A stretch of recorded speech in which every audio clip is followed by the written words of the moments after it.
Limang menang di Aceh. Syederalun, ribuan masyarakat dan simpatisan calon bupati dan wakil bupati Kabupaten Aceh Barat Daya dari Partai Aceh dan Partai Gerindra Erwanto SIMA dan Musakir ND Rabu 8 Februari 2017 memadati lapangan bola kaki Pulau Kayu, Kecamatan Susuh untuk mengikuti kampanye akbar. Dalam kesempatan itu, Win Rimba Raya menyampaikan amanah Musakir Manaf tentang Jufri Hasanuddin dipecat dan diberhentikan secara tidak hormat dari Wakil Sekretaris Jenderal DPP Partai Aceh sejak tanggal 6 Februari 2017 lalu.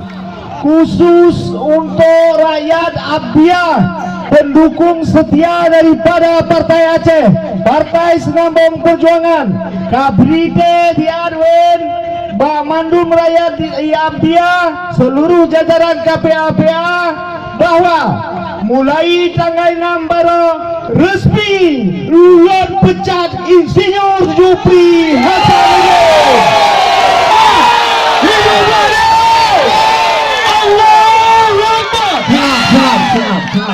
Kampanye akbar itu juga dimeriahkan oleh musisi Aceh Imum John yang berhasil menghibur massa dalam jumlah besar yang hadir. Yang dukung Partai Aceh nak ke Urung Gasin,